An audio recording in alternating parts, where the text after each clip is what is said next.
Hey everybody, this is Carl back again for another movie review. Been doing this three in a row, so I'm gonna be hopping right into it. But for this week's movie review, I'm going into one of the most iconic female characters in video game history is Lara Croft Tomb Raider. I covered the two Angelina Jolie ones, which should be on my YouTube channel by now, youtube.com/talkativecarl. Now I'll be covering the 2018 rebooted Tomb Raider film, which I never got a chance to see in a theater, and this is the first time I actually sat down and actually watched the film.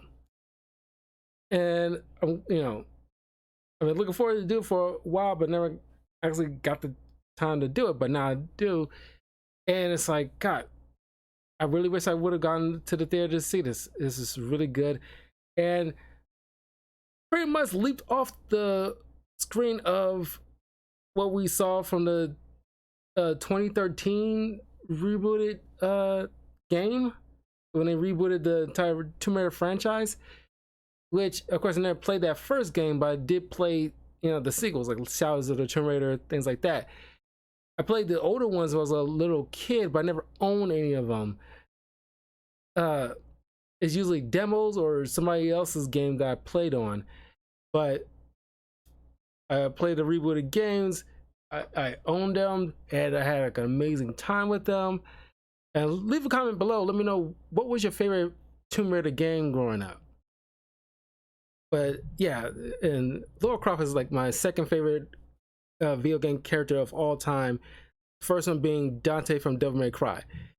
He's like iconic characters, and of course, first one of the first crushes I had as a little kid is Lara Croft, and of course, kind of bummed out they canceled even the idea of a sequel to this movie, which they could have easily done. The games are fantastic, and a nice little modern update of Lara Croft, where in the past she was kind of sexualized, but still like a badass character, very Indiana Jones-esque kind of character. Here it is a little modernized, where it's like, and the actress who plays her in this film is very spot on, because you don't need no big boob woman. It's very practical, very lean looking, very fit, because the actress who plays Lara Croft in this movie, it's like she's been keeping in amazing shape. Just to pull off the certain stunts that she has to pull off is incredible. Her workout routine must be freaking insane. We'll get to my favorite parts of this film in a moment, but I highly recommend you guys go play the rebooted games of Lara Croft. It's very amazing games, very well done, and they could have easily based the because they made a trilogy out of the games. They could have easily made a trilogy out of the movies based on it could have been a trilogy in its own right, based on the story beats of the games. And of course, it's not a very one-to-one. Of course, they took certain liberties, because the first one had like a bunch of, not a bunch, but at least a handful of ensemble supporting cast, with only one of them, I forgot the guy's name, but he's kind of like a big heavyset dude that shows up in the sequel games. But of course, they couldn't do all of that here, so they kind of reduced it down to just one dude that is like a sailor that helps her out to get to her destination. Anyway, so this movie is directed by Roar Hug. Might be pronouncing that wrong, but it also stars Alicia Vikander, who plays Lara Croft, who was only like a handful of years ago that that I saw on TMZ that she was in a relationship with Michael Fassbender, and it's like, yeah, that makes sense. This sometimes when you look at certain couples, like recently Selena Gomez is in a relationship with this uh dude, I forgot his doggone name, but he was in like uh Lil Dicky show on FX. It was in like the first couple of seasons, and it's like, I think that guy, it's not like, you know, he's ugly or anything like that, but it's just like, you know, it's nice that, you know, hot woman, you know, goes with like an average dude, but it's just like, you know, like you say like, oh, he must be funny. I was like, nobody's that doggone funny. Uh, but it's just like, I don't know, in my mind, it's like, I don't know, maybe she's just like, she had her filled with a bunch of hot dudes for most of her career, and then now it's like she's getting up there. It's like, okay, let's settle down with this dude who would you know, not save you, quote unquote, but it's like, yeah.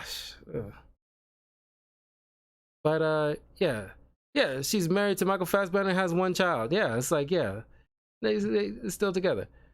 Same age as me. uh yeah, and she's Swedish. Yeah, that makes sense, but she gotta be mixed with something else. Or maybe she just got, you know, a pretty sick tan. uh but it's a shame. She was like, you know, man, she was like a spot on, just like with Angelina Jolie for the time. She was like a spot on Laura Croft. Alicia here, for in terms of modern day Laura Croft, she was very spot on and got the build for it, because it's like, you know, we don't need big boo Laura Croft anymore. She can just be like a woman who's very lean, you know, decently athletic, and just like, just like a normal looking girl. We got Emily, oh sorry, Dominic West, who plays Richard Croft, her father. Walton Goggins, who's always plays a bad guy in these things, who plays Matthias Vogel, who in the game was the main villain in the first game of the rebooted franchise. Daniel Wu plays Lu Ren, the ship captain that helps Laura, you know, get to the island where her father should be. Christian Scott Thomas, who plays Anna Miller, who is associate of Richard Croft's company.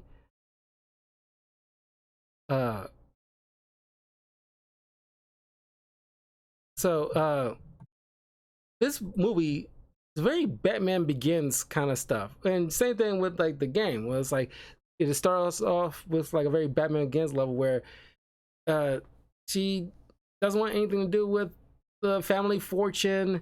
She's kind of scraping by. You know, she got like at least the intelligence like her father in order to solve puzzles and knows all this history. There's a moment where she's like because she's also like a bike carrier, and a guy running the thing hears her quoting Hamlet, and it's like, I didn't know you knew Hamlet. Why are you a bike carrier? You can use your brains for so much more. And it's like, I'm glad they see that in, because like, yeah, she's very knowledgeable. She knows her history. But what I appreciate in this film is where I appreciate in things like Moana or Frozen, where it's like, you know, a female character can be badass, but not perfect. There is a difference. Because I do love my female lead led movies or games or TV shows. But what I'm against is the fact that you're trying to make them perfect in scared notion of being misogynist if you dare cause her to fail in some kind of way. But that's the part of the hero's journey. I appreciate Laura in this because she's not physically capable yet. She's not Laura Croft as we know her to be yet. So while she got the brains, she doesn't have the bronze. Even though we see her actually goes to the gym, learns, you know, kickboxing move and everything like that, but she doesn't win her fight, which, you know, comes into play later on when she used those same moves, but with a twist where she cheats. She doesn't have to do a fair fight, you know. You know, even though she's capable, sometimes if push comes to shove, she will cheat. Excuse me. But then after, you know, she places a wager with, well, not a wager, but participates in this fox hunt with the other bike carriers where they, you know, gamble, where they pin a fox tail on the bike of one rider who's supposed to, who also has like a leaky paint can, where they get a 5-second head start as they, you know, race through the neighborhood and try to outrun all the other, outrace all the other bike carriers until the paint runs out. If they can't snatch the tail from the bike before the paint runs out, she gets 600 pounds or 600 quid or whatever. But still hung up over her missing father, who everybody presumes is dead. That's why she can't bring herself to sign the papers in order to claim the family fortune, which is her right. She sees, you know, her father almost everywhere. She ends up crashing into a police car, which Anna, who's also from the game, comes pick her up and encourages her to sign the papers and claim your right, blah, blah, blah. But then she relents and decides to go to the offices to sign the papers. She gets handed before she signed the papers, she gets handed this little puzzle box, which she quickly unlocks and finds this note left by her father. She runs back to the manor without signing the papers, finds in her father's tomb this hidden compartment where it unlocks a secret room underneath the tomb where other former Croft family members would reside, and finds like a hidden kind of like a man cave essentially with all other artifacts and other paperwork there. And Laura finds this camera where, with the note says press play, she finds this recording of her father warning her about this hidden Illuminati style group called the Trinity, which was the main bad guy in the trilogy games. He was on the hunt for this ancient tomb of this it was like a Chinese, because historically it's supposed to be Chinese, but I think they call it Japanese in the movie. But it's Chinese queen called Himiko, who's supposed to have been like a bringer of death, supposed to like cause like you know, has this mystical power to cause death or something like that, and that's what his, you know, goal, to try to find this tomb. But he left this message thinking like, oh, something must have happened to me, so if you're seeing this, I want you to destroy everything that I have, you know, recordings, documents, whatever, regarding Himiko, and destroy it, burn it, you know, leave no trace. But she, instead of listening to that, she decides to hopefully find her father, who probably went to search for Himiko's tomb. So instead of using her family fortune to get there, she decides to pawn the one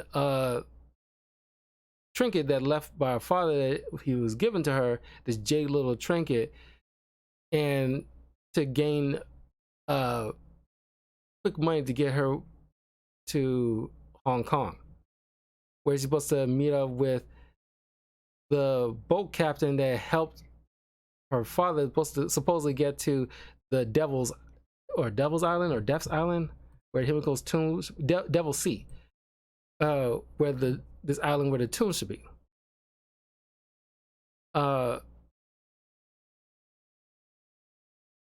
So she gets her, like I said, this is perfect. She's not knowledgeable of certain customs of what she should be wary of when it comes to going to certain unfamiliar places. So while trying to find the boat called the Endurance, she gets her bag pilfered by these three snot-nosed little brats. Is little, well, just like not brats, but like teenagers. And so she ends up chasing after them and hopping through these boats. She ends up cutting them off at the pass, headlocks one of them to give her back her bag. And then one of them threatens to come after her with a knife. Now, I'm on two minds about this part because there's only one of them with a knife. And I'm pretty sure Laura should be capable of, well, of course, it's the least to be, but Laura should be capable of overpowering this dude with this one knife. She might get like nicked in the arm or something like that, but she should be able to easily overpower this dude. But also B is 3-on-1. So she could easily get overpowered by all 3-on-1, and either one of them can easily hold her long enough for the other to stab her. So she, some argue, took the right move and just ran away, head onto the Endurance, where the drunk captain, who turned out to be the son of the captain that helped Laura's father, chased off those punks. And then she asked for his assistance in order to get to Devil's Island. And also, she's, showing this book with all these notes and everything like that, and seeing these weird symbols that she couldn't figure out what they are. And he points out, oh, those are clock signs. Those are clock hands. And then she comes to realize, oh my God, you're right, there's clock. So that she's smart, but she doesn't know everything yet. She's not Tomb Raider yet. Like I said, this is pretty much Batman Begins, or Laura Begins, essentially. So she, I'm pretty sure if it was like a sequel, by the time we get to the third film, she would have been like peak Lara Croft at that point. So they end up, thanks for the follow, Leanne.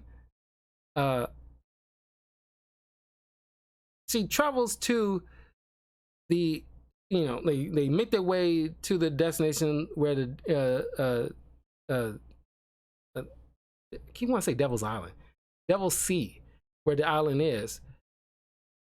And in the montage, you see Lou teaching her how to sail, essentially giving her the skills that you would expect Laura to know at her peak, which I really like.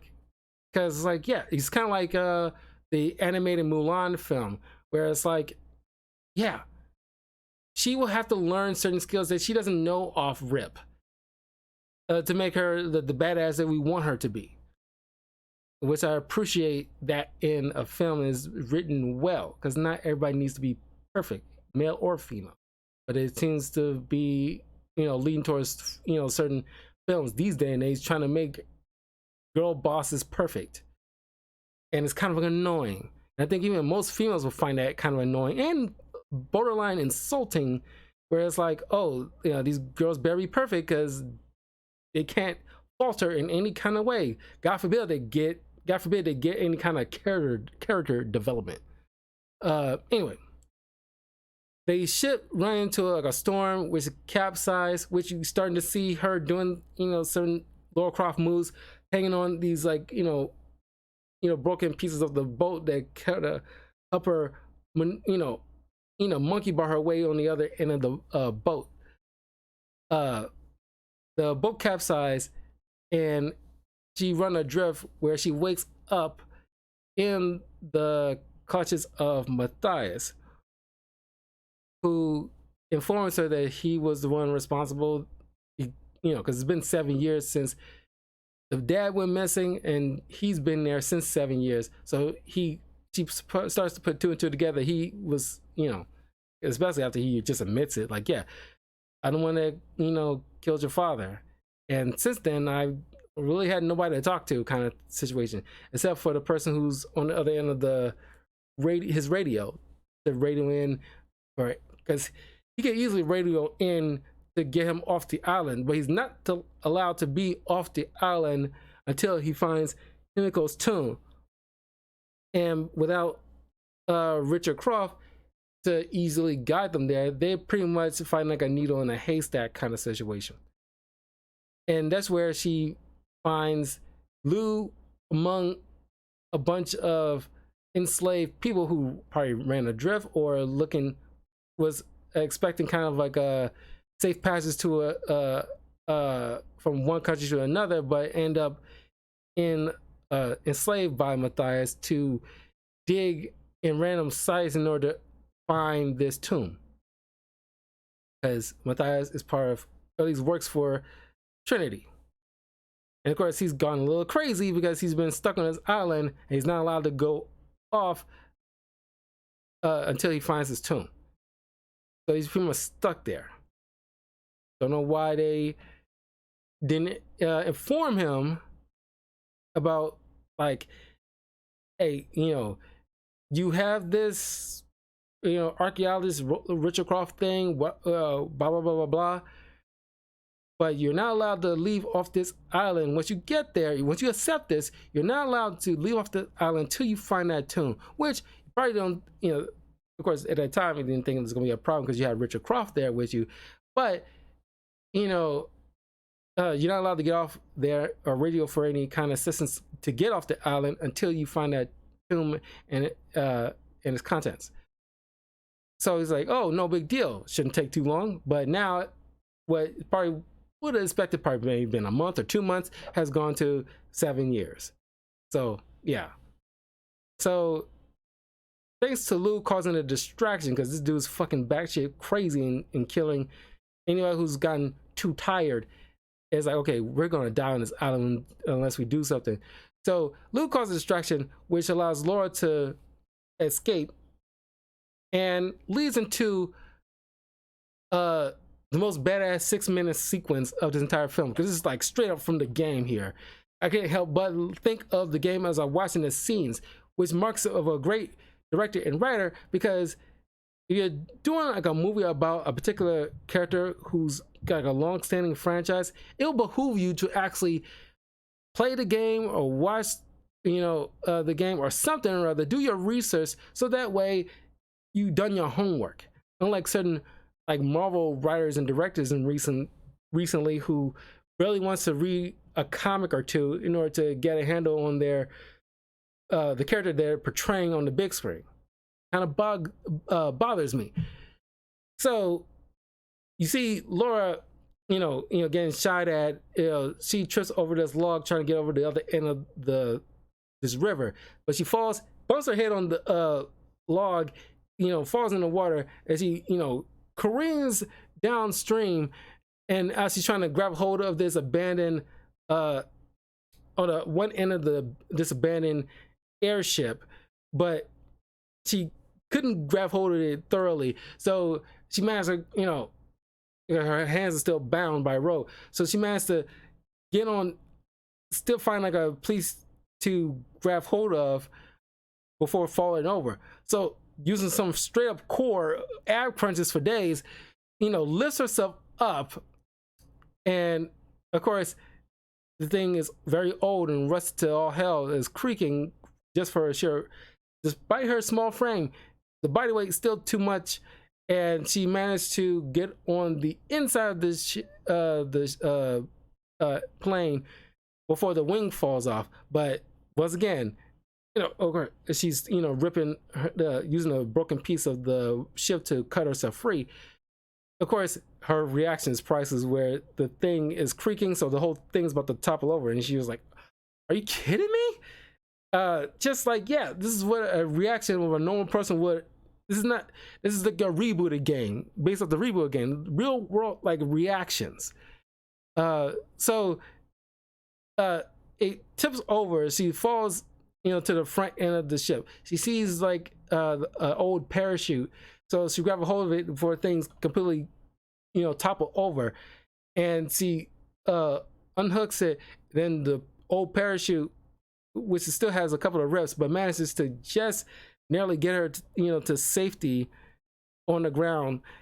But just like in the game, well, kind of like the game, but not, where she falls and a piece of wood lands inside her abdomen, and like the game is more so like a rebar pipe, not like an actual pipe with a hole inside, but actually like a just one long, just fully metal inside out pipe that she has to pull free.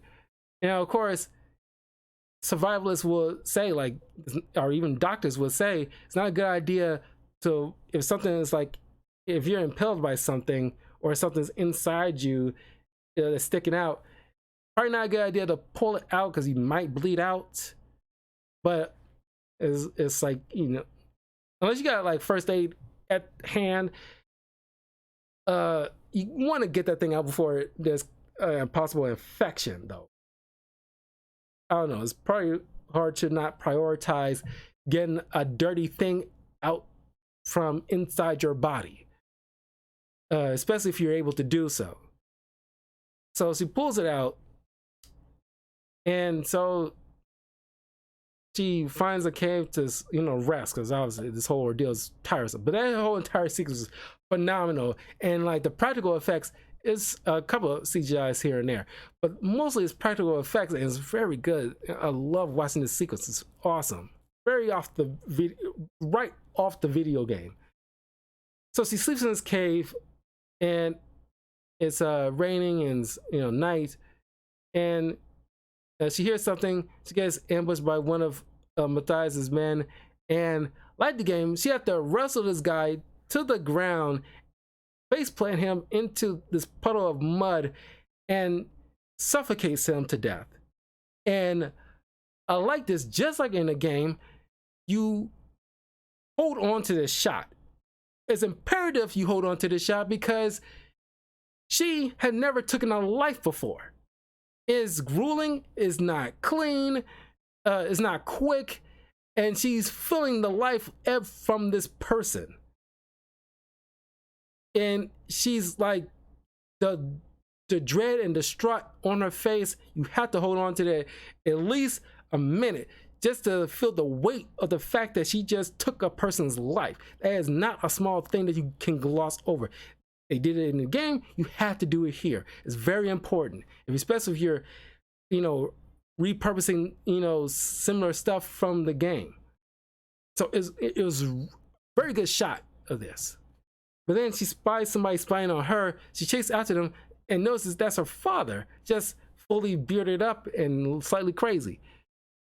So she follows him. They reconnect, and he heals her. He has some like first aid stuff. And before she falls asleep, she asks, like, "Don't you leave? Please don't leave." He's like, "Never." And then next morning, he's literally outside the cave, trying to cut off his beard. I don't know why he chooses now to cut off the beard, but you didn't keep your promise. You literally just left her. You didn't go far, but still. But then he's upset, given the fact that she did not listen to his warning about he chose to stay here, sacrifice himself to keep himself on the island, because without him, Matthias will be just wandering around aimlessly, reducing his resources, unable to go find the tomb, let alone get inside of it. But thanks to Laura, he's bringing in all this stuff here where he can easily waltz on in then. But she did all this to try to find him, but she decides to take like a bow and arrow that he has in his campsite to go back to Matthias's camp to find like a radio so she can possibly radio for help. And of course, good flashback sequences of showing Laura actually practicing her bow and arrow skills. It's fun, by the way. I recommend you guys try out archery. I did so a couple of years ago for my birthday. Me and my friend went out to like an archery range. It's so much fun, and like I wanted to have like a bow of my own. I was like nearly $500, you know, for them to customize one specifically for you, because it's very imperative that you have something customized to your, you know, body frame and what have you, instead of just buying a random one off eBay or something. But I want one. Probably you know, buy one for like a personal housewarming gift. Where I buy my own, get my own place, just to, you know, for protection and practice, because it's so much fun.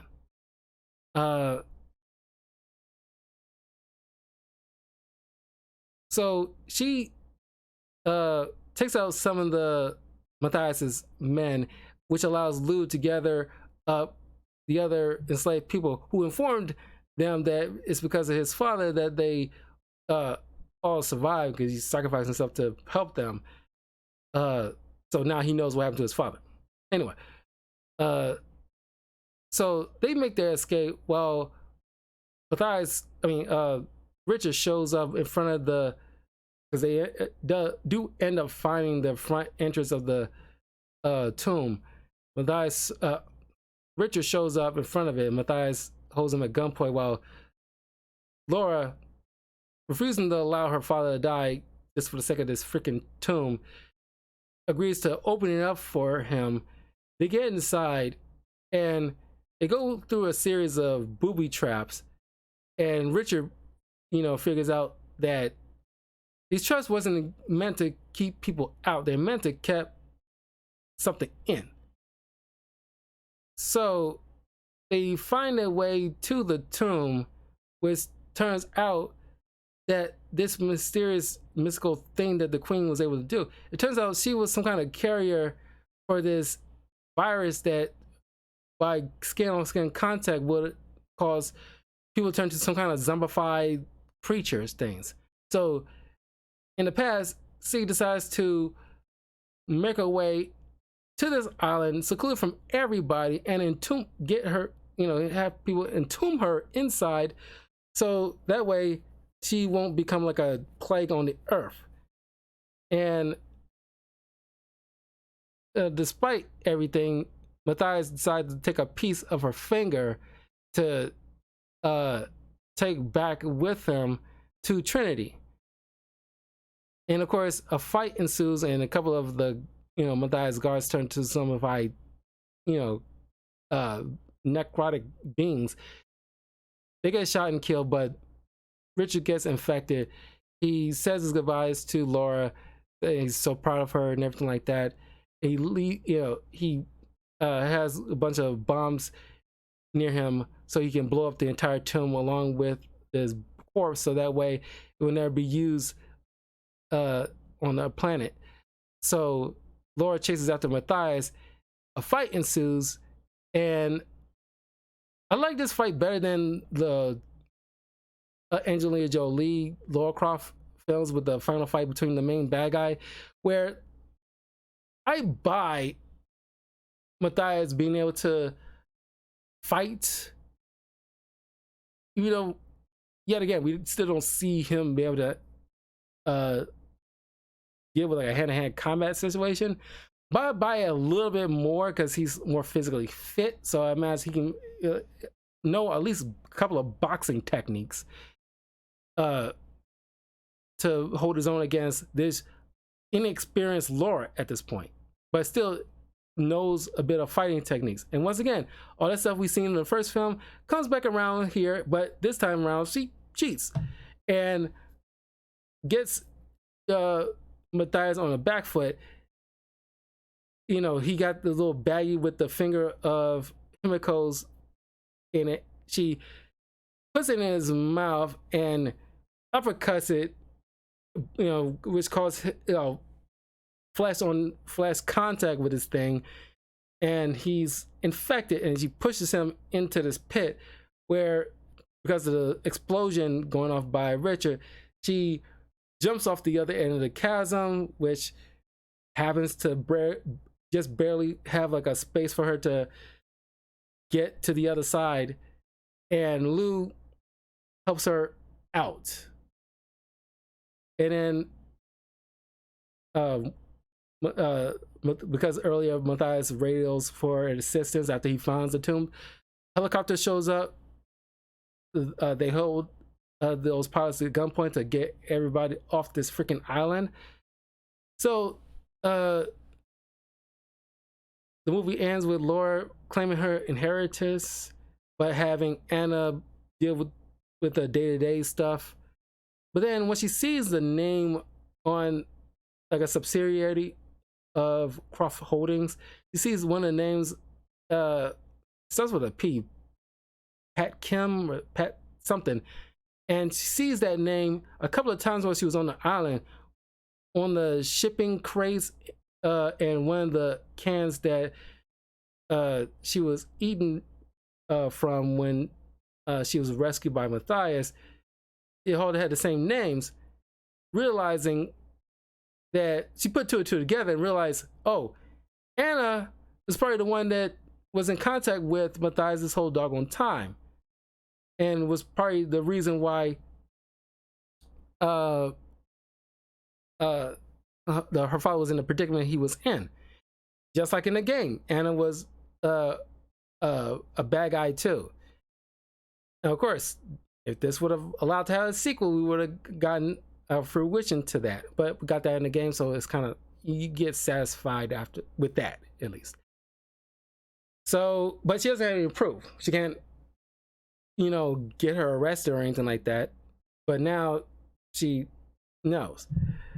So the movie ends with her coming into her own, going back to that pawn shop with Nick Frost, and getting her necklace back, as well as buying two of her iconic pistols, the H&K USP pistols. And that was Tomb Raider 2018. Fun movie. It's a great movie. Like I said, like I list off the pros I have about it. I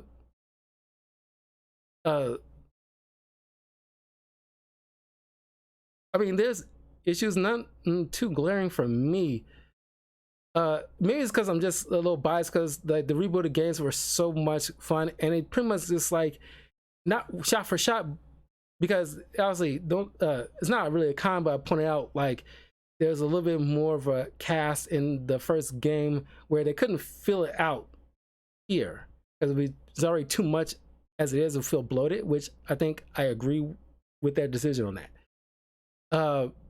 But yeah, I just wish, man, they could have gotten like a sequel out of this, at least 2 more movies out of this. This could have been like a legit trilogy. At least the Angelina Jolie ones, they actually got 2 movies out of.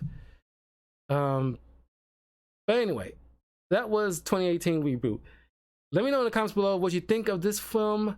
Do you wish they had like a sequel to this? Did you play the rebooted the video games trilogies? What was your favorite Tomb Raider game of all time?